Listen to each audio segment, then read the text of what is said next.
This is the Forest School Podcast with me, Lewis Ames, and with Wem Southerden. This is your dose of delicious waffle chat about education, nature connection, child development, community building, and so much more. We are eternally grateful to bring you this podcast, thanks to the support from everyone on Patreon. If you want to find out more, you can go to theforestschoolpodcast.com or head to patreon.com/theforestschoolpodcast. Hey everybody, thank you so much for joining us for part 2 of our short summer series. Wem and I have put together these 4 episodes in which we are taking a break from our usual routine of doing like lots of research and reading and then presenting these topics and ideas. In the short summer series, we are taking topics that are interesting to us, but that we are giving you kind of our hot takes, our kind of like, what do we think in the moment? Now, this episode was sparked by an Instagram post which we saw and we both shared with each other, all about the idea that sometimes, and there's a big caveat on this word, sometimes, encouragement is ableist. And while that might seem like a bit of a clickbaity title, I think if you listen to the episode and you join us as we sort of unpick what that means and the pitfalls that it can sometimes throw up, I think you might have some other thoughts to reflect on. Before we do go into that episode though, I do want to thank everyone that is supporting us over on patreon.com/theforestschoolpodcast. Now I know there are lots of people listening and you're going to be thinking like, do you know what? These guys are doing the episodes. That's absolutely fine. They are absolutely ticking along great. But I can promise you, these small contributions that you can make through patreon.com mean the world to Wem and I. The podcast is still something of a passion project and something that we are putting our time into voluntarily. We would love to make it more financially viable. So if you can head to patreon.com/theforestschoolpodcast and sponsor us from as little as £2 a month. In exchange, we are giving lots of live streams over there and bonus episodes, as well as our immense gratitude to everyone that is following us over there. So thank you so much. And without further ado, let's get into today's episode.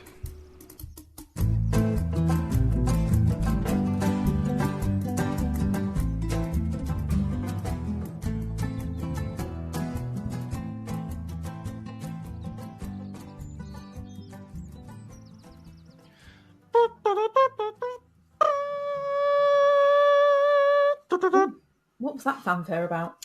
I don't know. Yet another episode of Waffles. Don't say yet another episode. That really sounds like people are slogging through. Yet another fucking episode of these pricks chatting about. Yes, listeners, I don't mean it that way, and I don't mean it to sound like I'm like, oh, I'm excited, I'm jazzed for this chat. I am. I am.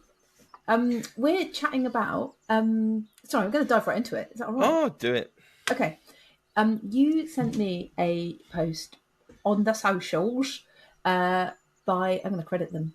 The person who created it was someone called Spot Therapy Hub, and they, I think, are based in Australia, just judging by their accent of their other posts. But this was a little infographic post, is that the right terminology, with the kind of main headline being sometimes encouragement is ableism. So that's what we're going to talk about today. Yeah, I think this is a really juicy topic and really relevant to Forest School. Like, I want to try to quote a little bit from the post because it's well written. There's like a little infographic of a person, an adult, and talking to a child. The child's sitting down, the adult is kind of crouching by them, and the adult is saying, come on, I know you can do just a little bit more. And internally, the child is thinking, I'm already way outside my window of tolerance, and I might push myself a bit further to preserve my relationship with you or avoid feelings of shame or guilt. But tonight I will experience huge restraint collapse, and each day this happens, it pushes me closer to total burnout and shutdown, which might look like stubbornness or bad behaviour because you'll believe your assessment of my capacity today was accurate based on my compliance. That's quite big. That's quite. Can you unpick that a little bit, because they've done it very succinctly, but I think we need to fluff that. So that phrase "restraint collapse" might be new to some people, and to be honest, I hadn't seen it for a while, and I had forgotten it existed. And I was like, "Oh yeah, that is a really good phrase I've got to remember." So some people refer to this as the Coke bottle effect. That somebody has had so many demands placed upon them in the day. They've had so many things they've found challenging, but they've had to keep it all inside. They've had to keep masking. They've had to hide their dysregulation. That finally, when they get to a place when they feel safe, which is often home, then it all comes out in the form of a meltdown, in the form of like really like big behaviors, perhaps, or the opposite, or like shutdown. Hiding away, becoming mute, all these things. So that's kind of restraint collapse. And the idea that the child in this instance is trying to preserve their relationship with the adult and therefore hiding their true feelings about doing a little bit more, about trying harder, about, continuing to have a go at whatever this thing might be, that actually they'll say yes because they want to avoid feelings of shame or guilt. They want to preserve their relationship when actually everything inside them is screaming, no, I've had enough. No, I'm at my window of tolerance. I've done as much as I can do, whether that be as much social interaction as I can do, whether that be as much engagement with this maths task as I can do. This might be as much tolerance of sensorily challenging stuff, as in, I'm finger painting and I've done it for a bit, but I'm at sensory window of tolerance like end now, or something physical, all of these things. So does that unpick that a little bit? I think it does, and I think there's part of that also, isn't there, which is acknowledging that, like, in this scenario, the adult, the encourager, is getting a false perception of this person's capabilities because they are seeing compliance, which reinforces their belief that, like, oh, I said I know you can do a little bit more, and then you did do a little bit more, therefore I was right about your capacity. Yeah. And that, I think it's worth reflecting that in this scenario, in the way that this would often happen, the restraint collapse, the burnout, all of those things that come because of the little bit more are out of view of the person that did the encouraging. I'm just going to call a spade a spade. I think this is predominantly going to be happening in schools and childcare settings, where an adult needs a little bit more from a child. They are saying, come on, a little bit more, a little bit more. They see that child give a little bit more, reinforces their belief of, like, yeah, you're right, they could do 20 minutes of maths instead of 15.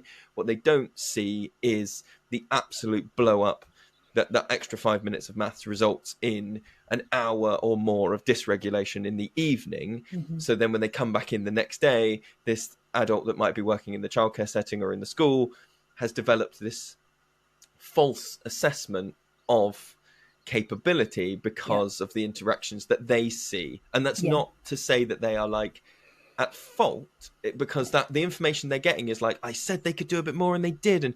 And also, like, sometimes you feel great about, like, I encouraged them. I pushed them to do a little bit more, and they did. I definitely did that when I was a teacher. And I feel 100%. great. I don't know any adult that hasn't done this, right? It's that's why this is such a worthwhile post, is because it is not saying that you are bad for thinking that. It's about encouraging you to reflect on who is the expert in this young person's capacity. It's the young person. And there's two parts to that, which is, like, what are you reinforcing about them, their own assessment of themselves, and, teaching them to, like, not trust. I know there's a thing where you might meet some people who, the way that you might see the interaction is like, oh God, they're so nervous that they are capable way beyond their means. And my encouragement is getting them out of their shell, or their encouragement is showing them their potential, which it might be. But what this post is, I think, saying is, are you checking in with the other adults or the other areas of this child's life or this person's life to say, hey, I pushed them a little bit harder today. I just wanted to see if that in any way did stuff to your evening, or how was their like response to coming into breakfast today? Because I want to get a fuller picture of what that, in air quotes, encouragement did. I want to see the whole knock-on effect, not just my 5 minutes of maths. Is that? Yes, and I would also add to that, actually talking to the person. So Yeah, of course. So in the post, it gives some examples of sort of what you might do instead. So it says it means listening to people, even children, when they express their boundaries or needs. And this kind of leads into another topic a little bit, which you've mentioned, maybe doing an episode about not talking to the mask, that when we actually realize that somebody is masking, in other words, hiding their true reactions to something perhaps, and presenting what they think you want to see, or presenting what keeps them safe, even if it isn't genuine. We want to make people feel like they are able to express their boundaries and their needs. So the post says, how can we offer encouragement another way? And there are some phrases like, I trust you to know when you need a break. I trust you to know when something doesn't feel right. Is there something I can do to help? Is there something else you feel you could or would be able to do right now? As sort of examples. But I wanted to touch back on something you said about this will predominantly maybe be something that happens at school. And I definitely agree with you. I was trying to think, though, if there were times in forest school where this might be appropriate. And it's suddenly, there's something that I thought of maybe a couple of years ago in our own practice, in terms of, we're always in this cycle of like observation and reflection and planning. And that we might sometimes have participants that we observe, and we maybe sometimes become confused because we might start thinking, because we're naturally as humans like pattern seekers, and we'll go, do you know what? This is really confusing because they had such a great day yesterday. They're doing the same stuff as they did yesterday, but yesterday was really great. And now they're finding things really hard. And this was definitely something where I learned through somebody sharing their own lived experience, probably on social media, because I personally have learned loads from social media through people's lived experience. But someone going, actually, the reason that I'm tired today, or approaching my window of tolerance today, or finding today challenging, is because I had a great day in air quotes yesterday. So in other words, the reason that you thought I had a great day was because I was masking to my absolute limit. I was pushing past my own feelings of unsafety perhaps, or uncertainty, or uncomfortableness, or tiredness. And that might be to do with social battery as well. It might not just be about like perseverance with a particular project, or like in this kind of school scenario about maths, or like in forest school, it might be like making something or building something, which an adult might be like, oh, like, you know, you've come this far, like, don't you just want to finish the project? Or like, we can come back to this later. Like, we might as adults see value in continuing with something until it's complete. And I think even if we're thinking about the participant and going, they'll feel so great, they'll get that sense of achievement if they continue it and they finish it. Like, I really want to support them to feel that success. And that actually we took it at face value and went, oh, they had a really great day. They really got on with everybody. They joined in with that group activity. And then today, what's gone on today? What am I doing wrong today in my facilitation, which means that they're now finding it challenging? And actually, it's not about you. It's not about what you're doing today. The fact that they pushed through yesterday to pass their window of tolerance, perhaps, and you couldn't see inside them. You couldn't understand. You know, it's really hard to do that, isn't it? Yeah. And then that's why they're having a bad day, because they had a great day yesterday. When Wem and I are out at events, we often have people come up to us and say, thank you so much for these episodes. They are guiding me through my practice, or helping me keep sane on the pack up and put down. What can I do to say thank you? And if you want to thank us, the best thing you can do is head to our Patreon page and become a supporter. You're not just donating money, you're helping us to invest in better equipment, more research, and higher quality content. So if you head over to patreon.com/The Forest School Podcast, you you can see how you can make a difference to this podcast and furthering what we're doing. Thank you so much.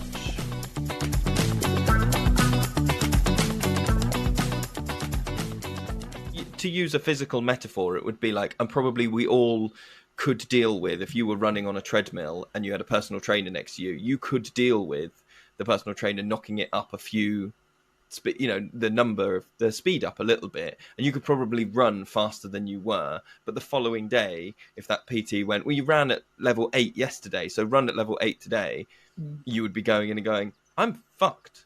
Because I wanted to run at level 6 yesterday, and I pushed it and ran at level 8, and it looked like I could run at level 8. And I could, but the consequence of that is I have to walk today.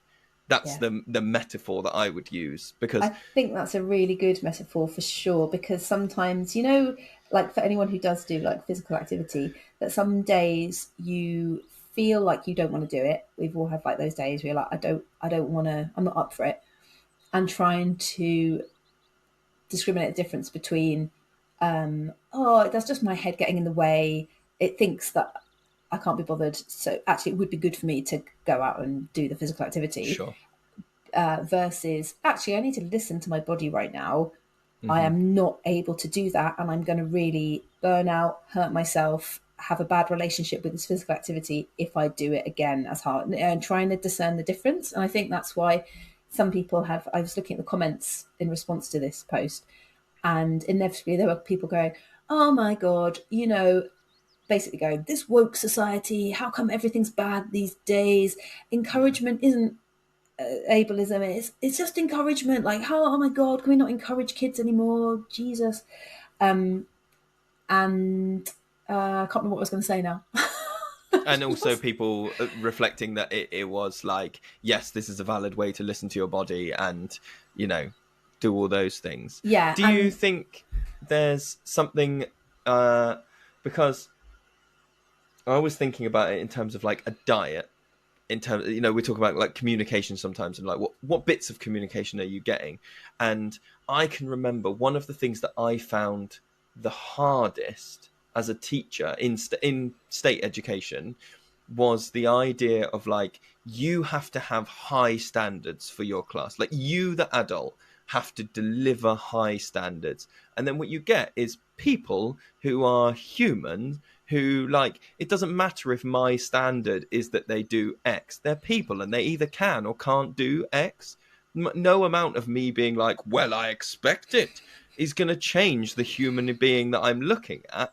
And what I found that inevitably did over the time that I would have people in my class, and this carried on afterwards when I was like a substitute teacher for a while, or a peripatetic teacher, moving around doing music stuff. The high standards. We want high standards for this, and what that means sometimes, not all the time, but sometimes I think you can reflect back and go, I have an awful relationship with that person because the only interaction I have with them is more.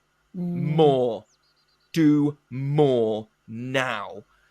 And I could not be in a social relationship with someone who always asked me for 10% more. I am in relationships with people who go, what have you got today? What do you want to do? And whatever I'm at, that like unconditional kind of like, okay, cool. Yeah. If I have friend groups where if I go, do you know what, guys, I cannot run D&D tonight. I am just knackered. Great. Self-care, man. Go do that thing. That's absolutely fine. Nobody says every week, oh, I bet you could do 20 minutes though.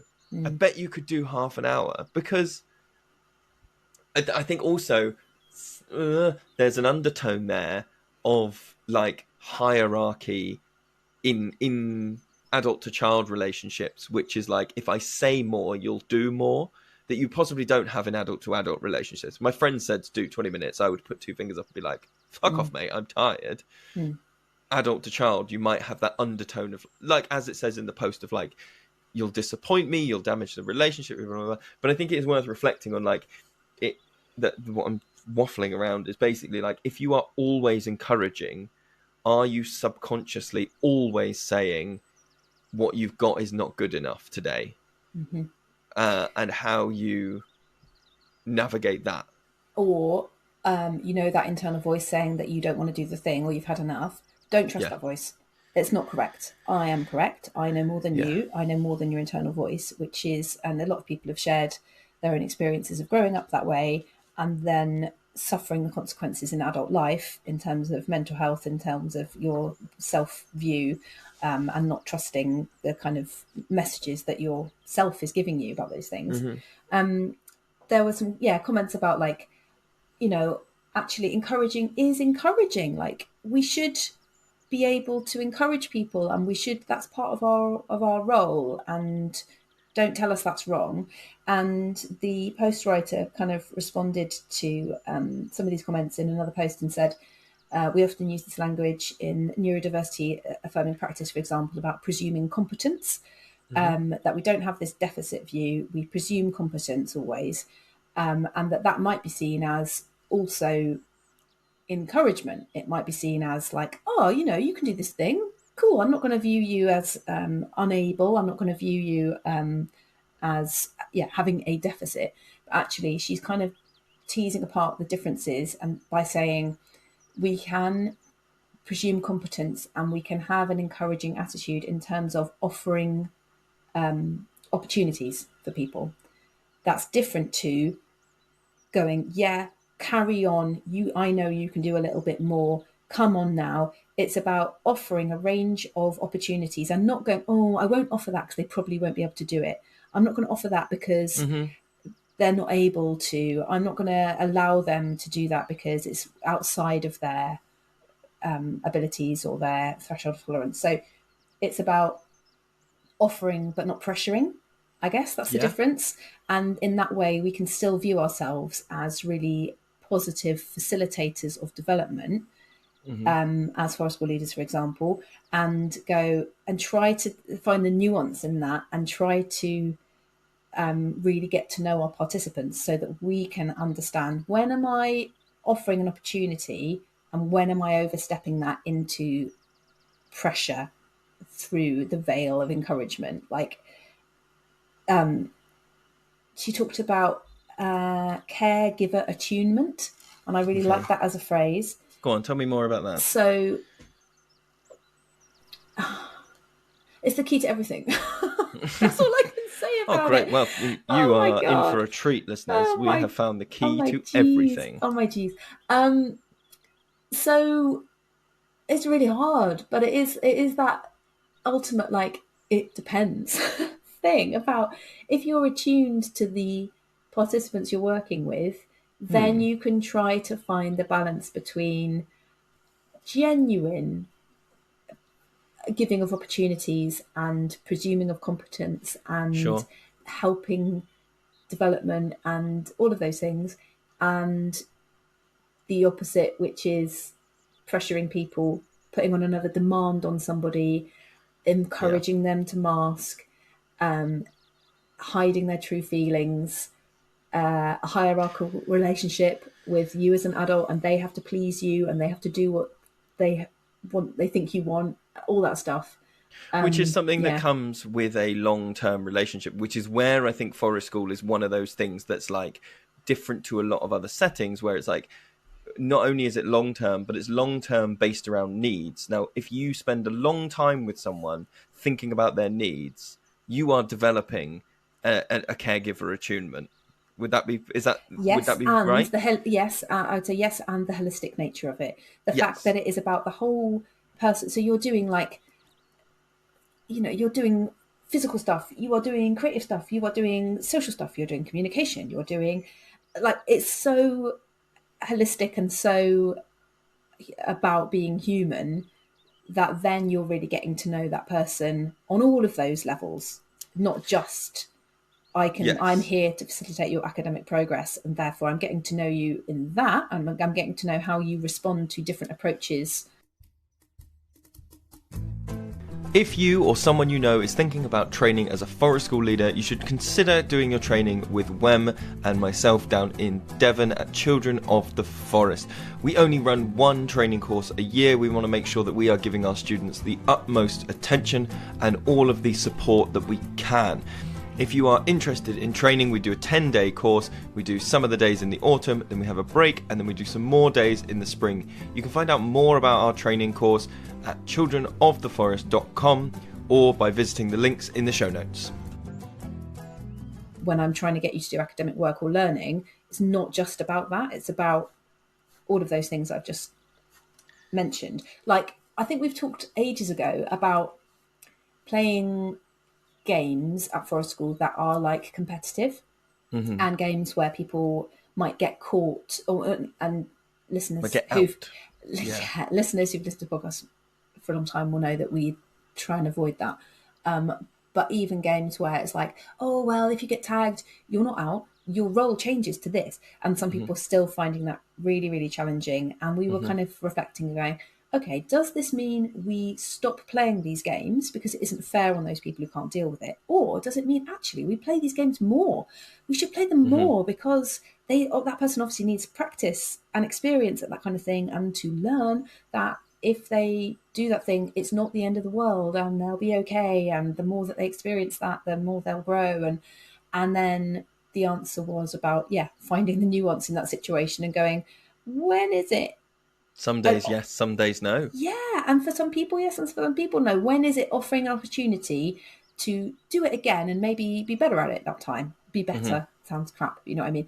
Do it again and maybe be more I'm successful. A bit more successful. Whether that success means that I was able to regulate my emotions a bit better, or I was able to look at it from a new perspective, or I was able to find something to help me in that time of difficulty. You know, like, it still upsets me, but when I hang out with this person, they help me get over that, and that might be a skill or a useful resource in the future. Like, to deny somebody that might actually be quite detrimental to them. And then when is it pushing over that boundary into traumatizing somebody? Like, I have two thoughts written down. They are linked, so I'm trying to think about which is the best order to do these in. I'm going to go for that one first. So I think there is something here that I would like to reflect on, which is that you know how we all have those things where, like, the people who are successful at school are the people who inevitably go into education, and then they sort of go back in and they're like, oh, well, it worked for me and therefore it will work for the other people because of So there's a bit of that is in this system, which is like, if you had exactly the right amount of encouragement at exactly the right amount of times, you will feel like encouragement is a good thing because the trajectory of your life, the story that you tell that is you, says encouragement is a good thing. So the idea that encouragement might not be a good thing for other people is going to be a slightly challenging thought. Actually, I have three things to say. So that's one. The second bit of that is that I think particularly in childcare settings and state education, actually all education settings. No, I'm going to stick with state education settings. You are also in that system. As much as I was saying that while I was a teacher, people were telling me to have high standards, I was also being, in the biggest fucking air quotes I can do, right? I'm moving my whole arm from the elbow, right? This is how big these air quotes are. It's not my fingers. It's my forearms moving up and down.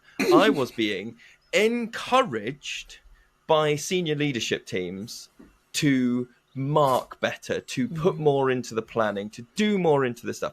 And so you are like the middle person of this. And some people will be delivering Forest School in this scenario of, like, they are getting, like, they are getting encouraged. And so then they are trying to pass that encouraging on. And how does that all play out? And then the last note I had was that in all of these, in the examples of, like, the encouragement that is not necessarily doing the best thing, there is the only way to come back at that encouragement. So the encouragement that's like, I know you can do a little bit more. I can see you've got a bit more in you. I've got all of this. The only response, there's two responses to that, which is, one is like, okay, like agreement, or the other, which is probably unacceptable, is you're wrong. Because if I say, I know you've got more in you, and you don't, you are in a position of either knuckling under or going, you're wrong. And the idea in a lots of situations of being able to tell an adult that what they've said they know is wrong is a barrier there. If you're not setting up a conversation where that's totally open, and the young person that you're with can say, if I say, I'm wondering if you've got 5 more minutes in you, the wondering means that someone could go, I really don't. And they're not upsetting me. They're not challenging anything I've said, because I've asked, I've wondered a declarative statement. Keeping the Forest School podcast running takes a lot of work, and we need your help to make it sustainable. By supporting us on patreon.com/the Forest School podcast, you're directly contributing to the future of this podcast. If you're enjoying our episodes, please consider becoming a member today at patreon.com/the Forest School podcast. But if I say, I know you can eat 2 more mouthfuls, now... Sorry, I've mentioned food, and obviously that's going to be like one that we've both got in the locker. But like, I know you can eat 2 more mouthfuls. Now imagine the scenario where a 4-year-old has got the like self-confidence to go, Dad, you're wrong, or Mrs. Brown, you're wrong. I don't. I know, and that's not going to happen. And so thinking like, how do you facilitate the space for people to say that they're done? And similarly, I'm sure as a teacher, I've said things like, do you know what? It would make me really happy if you continued to do that thing. It would make me really happy if you did stick with this for a bit longer. And that's like, so it's like the same thing as I know, but even more like emotionally loaded, isn't it? It's like, oh my God, I'm not only... This is how you've got to reflect, I think, on how your relationship is stacked. Because if you are in a very hierarchical relationship, like a didactic teacher classroom situation, then I really would like you to spend 5 more minutes on this, has a very different weight to like your partner saying to you, I'd really appreciate it if you helped me with dinner. Yeah, those are the same things, but because the hierarchy is different. So being conscious and aware of like, hey, what's the hierarchy in this situation when I try and encourage this person, or when I'm declarative about what I mean, what I would like, how is hierarchy playing a role in this? Because acknowledging that like your encouragement might not be encouragement, it might be like blackmail. A demand. It might be a demand. It might be a catch-22, you can't get out of this. Now, obviously, all the caveats in the world of like, sometimes people have got the fortitude to go with that. Sometimes your relationship can, and also sometimes these phrases just come out, We're all people. Sometimes it's sometimes it is a deep-seated belief that you have of like, I know you could jump off this thing. Exactly. I was thinking about that, about like those risky situations. Trust. You're trying to convey trust, but it's very different to say like, I trust that you could handle yourself if you fell off this. I wonder if that sounds different to like, I know you can do this. I was just thinking about that. I was thinking about like at Forest School, kind of maybe like physical situations, like somebody feeling like they're climbing up the thing that will allow them to go on the zip line, and they've chosen to do that, and then they get to the top and then they have a wobble, and how we might respond, or others might respond to that nervousness in terms of encouragement and going, oh, go on, you can do it, just go for it, la la la. And that's another situation that can happen a lot at Forest School. And there might be times where that person would genuinely enjoy that, if they've chosen to get that far, there's obviously a desire in them to go on the zip line, as an example. And then if a bit like you said the other day, if you're always like, oh, hold on, like, are you okay up there? I don't, oh, how are you feeling? Maybe you don't want to do this. Maybe you want to, wouldn't be the best for that person at that time, because maybe they were just having a small, absolutely natural wobble, but they do want to do the thing, and it would have a really beneficial effect if they did do the thing. And if we like that's almost like Shine a spotlight on the wobble. Yes, exactly. And are you okay? Oh, I trust you to listen to your own body on this one. Like if you're not feeling it, you're making a big It's deal getting that of it. neutrality in there, right? Because you're if you go like, I trust you to look after your body with your eyebrows like halfway up your forehead. Yeah. You are basically saying like, don't fuck about. So it's finding that neutrality. I have another curveball to throw at you. So how do you feel? So we've just talked about all this encouragement and sometimes it's good, sometimes it's bad. And we talked about different phrasings, right? And how the phrasing can have a different thing. How do you feel about this type of encouragement? You ready? Yep. Wem, wem, wem, Oh. wem, wem, wem, wem, wem, wem, wem, wem, wem, wem, wem, wem, wem, wem, wem, wem, wem, wem, wem. Yeah. How do you feel about that? We just had our village sports day yesterday, and I was thinking about exactly this. As I was like, do I cheer that person on or do I not? Does that help them? Or does I trust you to run as fast as you can. Exactly.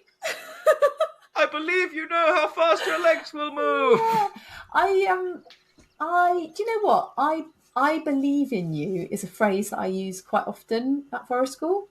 If somebody is doing something or about to do something that perhaps they might find challenging, and I don't know what I think about that. I don't know what the effect on people is, and obviously people might hear that differently. But what I'm hoping the effect is I believe in you. Hopefully, I'm hoping that it's like a neutral statement that is encouraging in the genuine meaning of encouraging, not pressuring. In like, I've got your back, I'm right here, like I'm watching, I'm witnessing. Like that's what I'm kind of hoping, but I'm not sure. I don't know whether that phrase is correct and whether I can develop a better one. It's quite soppy. I think I would struggle to say I believe in you without going into like an Elton John impression. I kind of do that. I believe in you. I kind of do. I kind of do it in a jokey way. Come on, I believe in you. I do kind of put an overly emotional thing, like trying to make it into a bit of a joke with seriousness behind it. Do you know what I mean? Like I'm aware I'm being soppy, but I'm doing it anyway. I don't know. I'm not sure. I maybe need to spend some time thinking about that and how it's maybe that's what these chats are for, aren't they? Completely.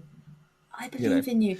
Because I think my go-to response, my unthought out response, is to show belief in someone through nonchalance. In that I will quite often go, "Hey, be right." That's my I believe in you, which I know is not the best as I reflect on it, because I'm not necessarily acknowledging the thing. And it's different to encouragement, because that's not me trying to cajole someone into doing something. That's almost the opposite of me being like, well, you do what you want. Yeah. You go for it. Yeah. I do say you do what you want, you go for it. a fair amount. But that's my nonchalant way of trying to imbue, to convey an ethos of like, I'm very happy for you to do what you want, if that means stopping, or if that means carrying on, or if that means doing, I would say, like, so that when does happen a fair amount of forest school. Even like I'm on the receiving end of that, because often the kids might build an obstacle course or something, and then often the situation where they are small and flexible and fast and good at those things, and I am a 43-year-old person who finds those things more challenging a lot of the time. So their encouragement is meant in a really genuine way, and I can think about what. Do you remember we had a really scary swing one time that had a platform? This is a long time ago. And there was just something about the way you had to step off the platform to swing off that was terrifying. I think it was called the death swing for a time. And I can remember that. When, you can, chanting to encourage me to step off the platform, because I was finding it very scary. Okay. And I would say I personally respond to it in a way that I don't like it, but it does work. So I feel it makes me feel really quite horrible, but the social pressure makes me step off the platform, and then I am usually genuinely glad I did it. Do you think the social pressure would push you to do something that you weren't comfortable doing? Then okay doing? No, I think I am confident enough to go, no, do you know what? That's not. Because that's the crux of what we're talking about Absolutely. with this, isn't it? Encouragement in a way that pushes people beyond their boundaries. Yes. And then we're saying encouragement is not necessarily a bad thing to get people inside their comfort zones, or maybe to stretch comfort zones. But when we are dismissive of what is outside of comfort zones, that's when we're saying it's a big one to reflect on, isn't it? And I think I would be interested to. I think you and I over the next few weeks will maybe need to just check in with each other, either to go, oh, do you know what? I said this earlier, and I'm wondering how that sits with our chat about reflection, or to not catch each other, but to reflect back to each other and go, did you know you said that to that person? Yeah. I'm wondering how we feel about that thing. I think it sounds like one of those things where we develop almost scripts that are what develop scripts. Can you fucking imagine? Just on that topic before I forget, I did want to talk about. Someone responded to the post that inspired this chat by saying, I can identify when people are using ableist encouragement, i.e. it's not encouragement, it's pushing past boundaries, when they start it with just do it, just get on with it, just do a little bit more, just 5 more minutes, and then it's very minimizing, isn't it, the word just do it. Because I was trying to reflect on my own school life, for example, and trying to think about, can I think about any of my own memories where when I was a child, an adult encouraged me and it worked, or tried to encourage me and it didn't work. I was trying to, and I couldn't really think of very many examples except for, somebody saying, just get on with it. Just spend the time. Do you know what the worst type of encouragement is? Just practice. Can I tell you one? Yeah. You really should be able to do this by now. That's not encouragement. Well, it kind of is. It's intended to be encouragement, isn't it? I think to get you to do, like, you should be. I have heard many a teacher, both as a child and as a teacher, go, listen, I'd expect this of year 4. Oh yeah, 100%. But it's not encouragement in any way. It's just judgment. It's just really negative judgment. That's true. Ooh, listeners, appreciate everybody that's supporting us on patreon.com/Forest School Podcast. Loads of extra stuff going up on there. It starts at £2 a month. It's very, very little, 50p a week. We really appreciate it. If you have thoughts about encouragement, or you want to offer Wem and I some encouraging, comments, find the episode on YouTube, find it on Facebook, Instagram, or on theforestschoolpodcast.com, and send us some lovely, lovely encouragement. We'll take it in the right way, I promise. Bye. Bye. Lash.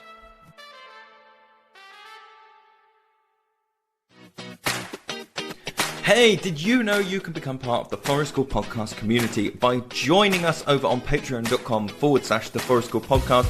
You'll get exclusive access to behind the scenes content, have a chance to connect with us and with other listeners.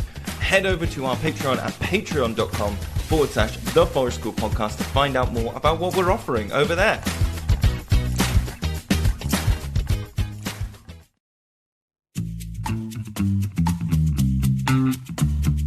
If you're enjoying this episode of the Forest School Podcast, we want to ask you to consider supporting us on Patreon. Your contributions help us to cover production costs, bring on amazing guests, and create more of this amazing content that you guys are loving. Visit our Patreon page today at patreon.com/the Forest School Podcast and join us with your support. Thank you so much.